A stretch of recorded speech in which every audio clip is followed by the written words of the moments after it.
So yeah, just a little bit about us that hasn't already been covered. I own a company called Auto Media Group. We produce trade magazines across a few different areas, the vehicle retail industry, electric vehicles, transport, and we're starting to dabble in the fleet space a little bit more. So that's what we do. People still do read magazines, particularly in the business scene. But I'm here today to talk about electric vehicles. Now, my interest in electric vehicles was sparked many years ago. Holden, New Zealand, I'm sure a few of you remember them, gave me one of these to drive for a few months. It was a Holden Volt. It was a car that didn't really do much in New Zealand. They only really had a few here, but it was a little bit of a car before its time. Better known as the Chevrolet Volt. You could literally see the shape of the Chevrolet badges. They'd pop the Holden badge over on the car. It was what you call, I guess, a plug-in hybrid now, but basically an electric car with a range extending motor, and the battery was so big that it was only 4 seats, and the battery ran up in a giant ridge between the seats and underneath the boot of the vehicle. But a very cool vehicle, and it kind of highlights to me how neat electric vehicles could be. Could do nearly 100 kilometres if you were lucky. Didn't DC charge, but of course once you ran out you had a petrol engine there to run off. So from that developed an interest, and we came up with the idea of doing EVs and Beyond, which was actually started and formulated at the dining table of the founders of ChargeNet. So interesting time there. Now, through the years I was president of the Motoring Riders Guild for a while, and EVs have come to dominate the New Zealand Car of the Year, to the point where arguably it's getting a little bit hard for a petrol car to take out that prestigious award. The first one was to the BMW i3 back in 2015, and then we've had the Jaguar I-Pace, that's me there with the 7 sharp guys, Mercedes-Benz EQC, the Hyundai Ioniq 5, a very worthy winner. During COVID, remember those times we had to do things with masks and kind of deliberately put them on for photos. And then most recently, the BYD Atto 3. Again, a very worthy winner, and a car that's close to me and that I've bought one. I've put my own hard-earned money down on one. Auto Media Group has a fleet that's over 2/3 electric. We have 2 electric cars, and 1 non-electric car. The sole holdout was like, no, I don't want an electric car. And then we gave her one of the other ones for a while we replaced her existing car. And she's like, oh, next time I have an electric car. So you've got to get bums and seats, and people do want to drive these things. Right, so let's have a little bit of a look at where we are at with the fleet and the market.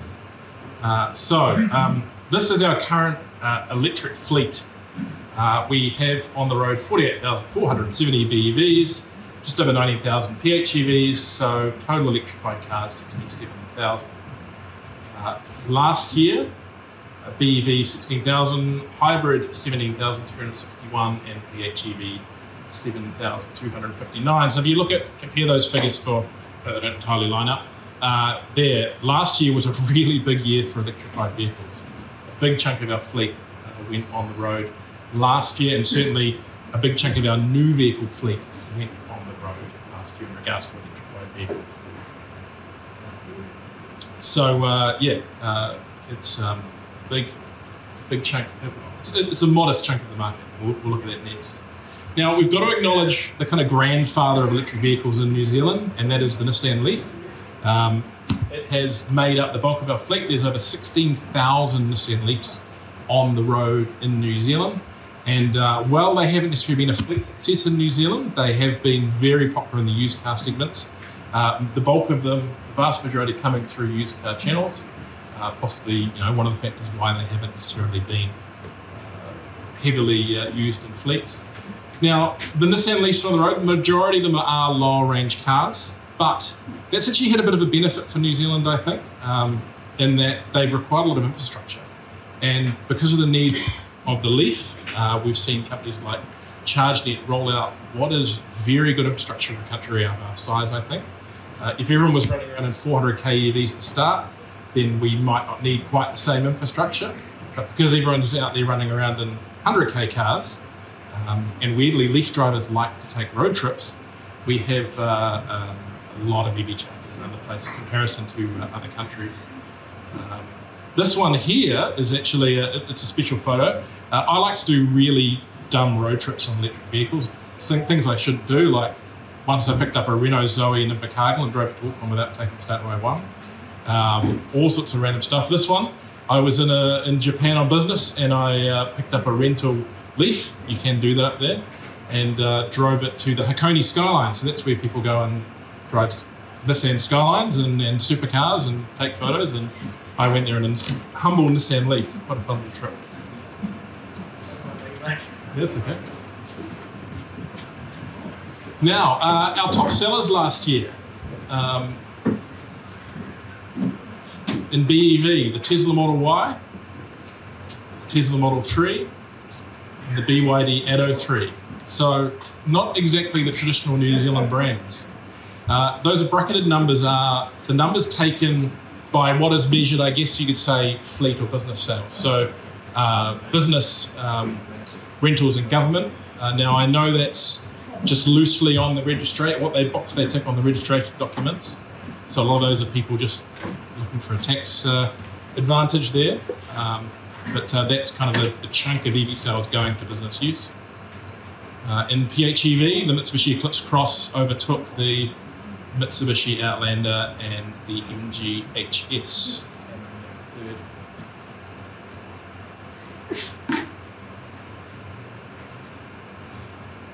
Now, there's a lot of numbers, but what does that actually mean in the context of the overall market?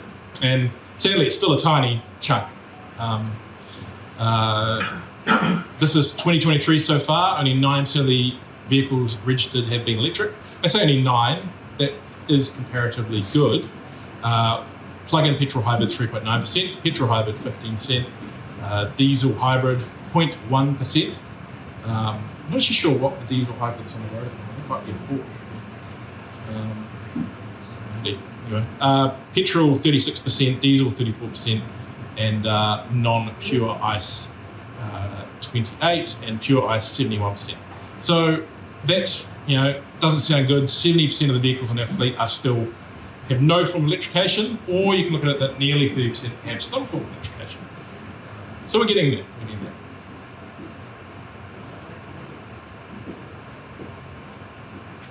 Now, infrastructure. And I won't talk in too much detail about this because we've got others coming on board. We hear a lot of talk about we need more charging, the infrastructure needs to be there before these roll out. New Zealand actually has pretty solid infrastructure for the stage we are at. And I think we're in an interesting growth phase. ChargeNet's going to kind of a next level at the moment. They've done a fantastic job of rolling out a network in New Zealand. And we've got more commercial competition coming in that I think is only going to improve things. If you follow what Z Energy and BP are doing at the moment, you are going to see a rapid rollout of charging from them. Between the city and my home about 100k north of Auckland, I think in the next 2 weeks, 7 or 8 chargers owned by fuel companies are going to be switched on. So the growth from that sector is going to be interesting. Now that's DC. There are other discussions to have around AC. Again, there'll be people here talking about today. It's a bit of that's a far broader topic than that. But DC, we've actually got a pretty good head start. If you want to see how bad it can be, go to Australia and try and drive around any distance in an electric vehicle. Last time I did that, I ended up crawling across Melbourne at 40 kilometres an hour, trying to find a charger. And when I got there, I couldn't charge because I didn't have an Australian mobile number. I've put a full list of all the passenger vehicle, electric vehicles available in New Zealand and a few commercials on here to show you guys, when anyone says we've got no choice of electric vehicles in New Zealand, you are totally wrong. There is plenty to choose from. So if you look at Audi alone, a relatively small premium brand, that's a fairly big list of options. Down into some spaces you wouldn't think. We'll flick through these relatively quickly. BMW, fairly big list there. BYD, they're coming in now at some quite competitive pricing. The Fiat 500, the Fords. I'm not sure if they've got one up at the track today. Did they have one up there? No. I think the Ford Mustang is going to be a really interesting car, and that we're going to see sales reps driving Mustangs in New Zealand by the end of this year. That's pretty cool, I reckon. Through, or are they coming in at the bottom end of the market? with some smaller cars at value prices. Jaguar, Lexus. Who would have thought a Lexus electric vehicle would be in the frame for a fleet? When they launched that car in New Zealand, New Zealand were quite clear in the fact they had one there that's slightly de-spec under the level, so they could potentially put into their fleet customers. And I've been speaking to a fleet customer here today, a group of rest homes that has Lexuses in their electric Lexus in their fleet. Hyundai. Now Hyundai have done a lot of the heavy lifting in electrifying New Zealand businesses. They do it incredibly well. They have a big range there. I've always got to acknowledge the Kona. The Kona has just been massive for getting business on the road in New Zealand. There's many reasons why that car is a good car, and my take on it is it's just simple. There's no learning curve in that car. You can take pretty much anyone who's driven a car, pop in it. They push a button and they have 4 buttons there and they're on the road. And it's a good, solid, long-range car. So Hyundai have done some great work, and they've got some more things coming in the future, which will be really interesting. Kia, again, their range is largely eco. Obviously, they're parts brands. The EV6 GT all-wheel drive launched in New Zealand this week. It's an electric car that will do burnouts. So that's pretty appealing to me. On a closed course, of course. LDV, now we do finally have an electric ute available in the New Zealand market. I believe there's one here to look at today. Now I know that for some fleets purchasing policies that vehicle is a little bit of a challenge, but it is still good to see that we are heading down the track and we have an electric ute in the market. The MEFA 9, now the MEFA 9, I'm going to point this out, is a vehicle that people should consider because it is a luxury 7-seat vehicle for $72,000 by the time you drive away, and it's fully electric. And it's a genuine 400-kilometre EV. So if you've got staff in big SUVs and you can't get them into a big SUV yet, and you can't justify going to a premium brand, give that one a little bit of a look. It's an interesting one. Whether you can, Kiwis don't generally like people movers, and that is a lot of car for the money. Mercedes-Benz, MG obviously, I have one of those as well. They're a great little car, and again, value pricing. Mini, the Mini Electric has actually been a really big seller for BMW and done very well for them, with actually a few business sales as well. The Leaf, they're not all used, they do sell some new ones in New Zealand. Opel, if we talk about Opel and Peugeot together, I mean those vehicle lineups are very much aligned. They are different takes on the same vehicle. We'll talk about the Stellantis platforms later on. Opel particularly, I think, is something that fleet should look at because those cars are good little cars at pricing that can be justified, and they're appealing. They're a fresh, unique brand. And Polestar again, a very impressive brand, very impressive cars, of course, very heavily linked to Volvo. And we'll talk a little bit about Polestar later on one of my later points. Porsche, if the boss wants a Taycan, there's a few there to choose from. I'm not sure you could justify that for a fleet, but I'm sure someone will find a way. The Corando E-Motion, again, another little hidden gem in the market. That car there is it's in the same kind of space as the smaller electric SUVs, same price, in fact, actually cheaper than some of them, but it's a very big volume vehicle. It's actually got a tow rating on it, reasonable tow rating. It's not got the greatest range compared to the others, but it is a solid little vehicle that very simple to use and easy to use. At $59.99 is a pretty decent price. Teslas, plenty of those there. Now, really, you can only have the middle 5, really only 4 of those middle ones at the moment. But they're going, shifting in some fairly hefty volumes at the moment. I understand we're going to see a massive number of those registered for March. People love them. Of course, they're an interesting company to deal with, particularly when it comes to business sales. But there's no arguing they've done a good job at getting cars on the road. And we get into Skoda. Excited to see Skoda on the road in recent weeks with the Enyaq. You got Volvo with their XC40 and C40 cars closer to Polestars. And then Volkswagen with the ID4 Pro and ID5 Pro. Again, that is a big volume car with a really big battery and solid range. that's coming at a great price. Sorry, is that a wind up signal? So let's quickly run through this. What's coming? Vans. I love vans, so I'm putting vans first. Vans are an interesting one. We've got multiple electric options coming over the next year or two. We've got the Ford e-Transit here now. We've got the Ford e-Transit Custom next year, and the Peugeot Expert. We've also got the full range of Mercedes vans, which I think you've got some coming up there. It's interesting because we're shifting to a different stage in the electric van cycle, where a lot of the early vans, particularly the European stuff, was formulated around last mile delivery. So they were 100k max range. Now I think we're starting to see stuff come through that has bigger batteries, longer range, more compatible with the New Zealand use case. I think people who have fleets that have people in utes, particularly carrying items, consider some of the electric vans coming through, particularly in a double cab format. The double cab van, Mercedes do them, Ford do them, a couple of other companies do them, is an underrated format, and I think it's way better for New Zealand use than a lot of the ute placements that are out there.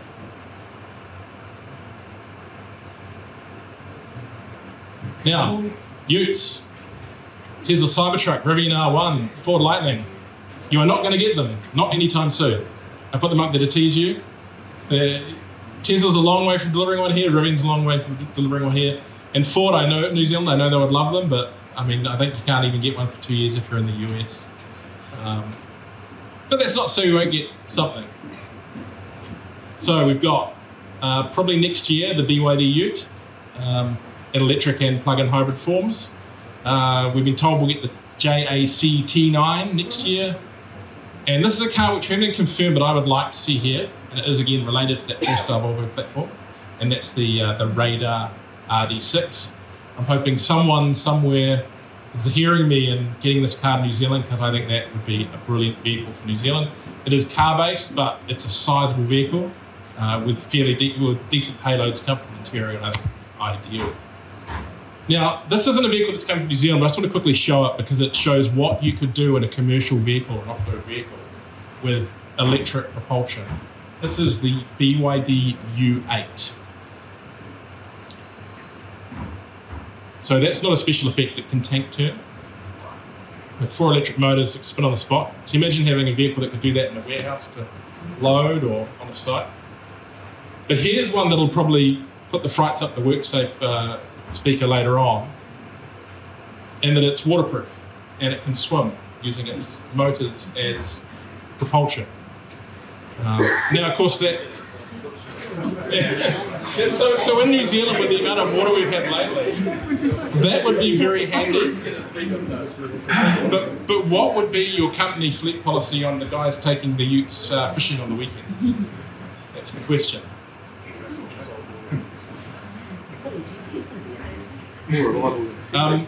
We will see the mainstream companies get into things like hybrid vehicles and electric utes. They are going to get there. They're not going to leave this market behind. I think we'll see hybrids from them fairly soon, certainly in a mild form. And of course, Toyota has shown a Toyota EV concept. Let's run through the companies. Now, the Japanese, they are a little bit behind on electric. I mean, this thing got off to an early start, but then seems to have calmed down. That's because EVs don't work that well in Japan. They don't have driveways, but they are making some big new moves at the moment to get back into the running on this. We've seen a change of leadership at Toyota, partially put down to that reason. The Toyota BZ4 and Subaru Solterra will be here this year.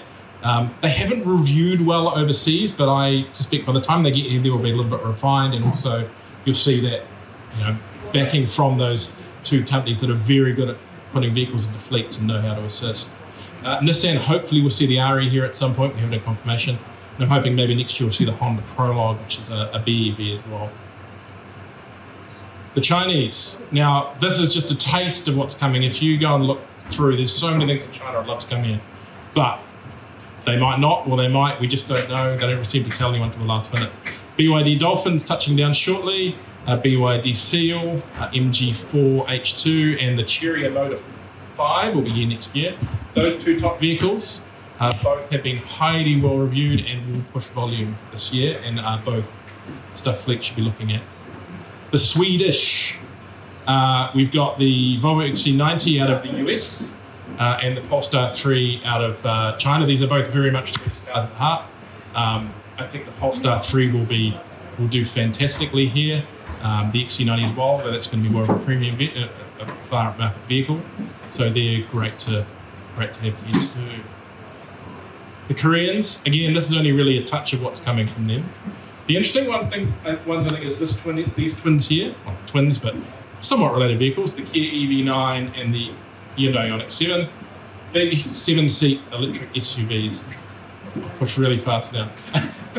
And of course, that's the wrong photo, but the second-gen Hyundai Kona. I am really excited about the MEB platform that Volkswagen's using now. We're seeing cars from Skoda, Volkswagen, Audi, all these other things coming through on this.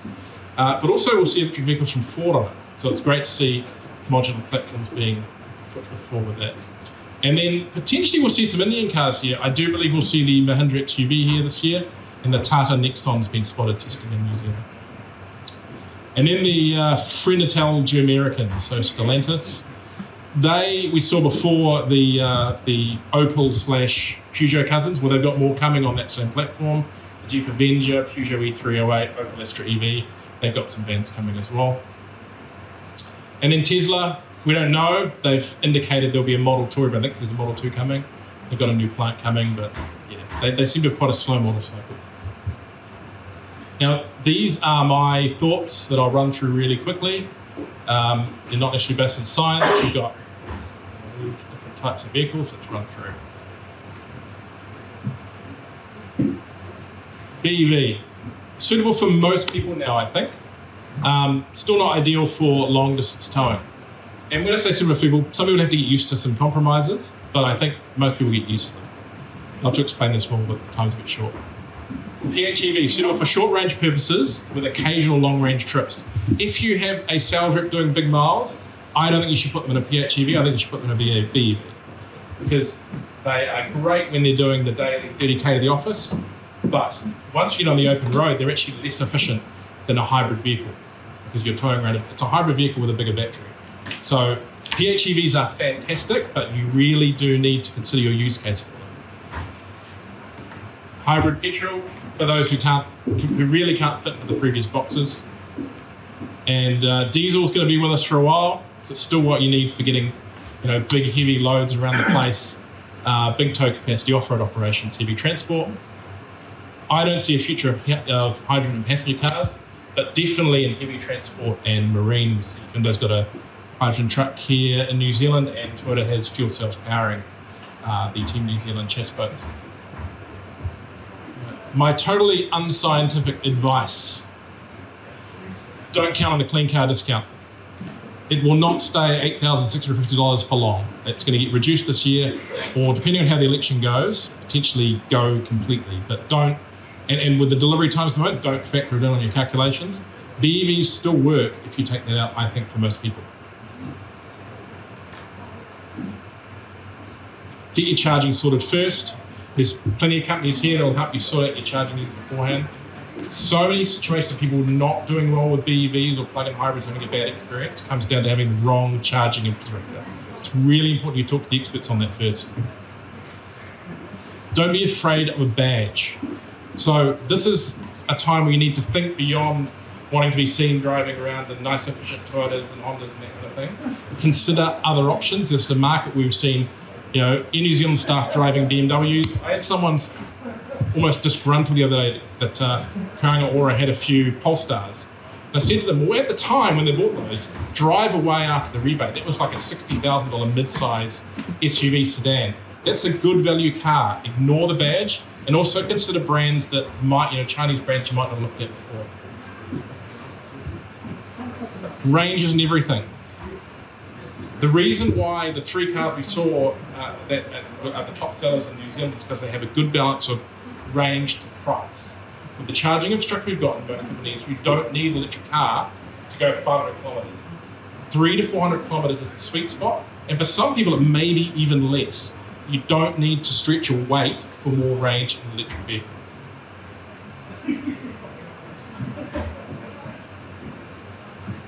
And training is important. I touched on that with the charging.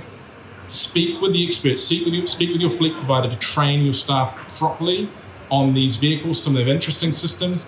They will have a way better time if they know what they're doing with charging, with the vehicle, with efficient driving first, than if you just chuck them in them. So it's a short way to a bad experience. Right, very quickly, any last questions before we move on? No? Not this time around. Excellent, thank you so much. Thanks so much.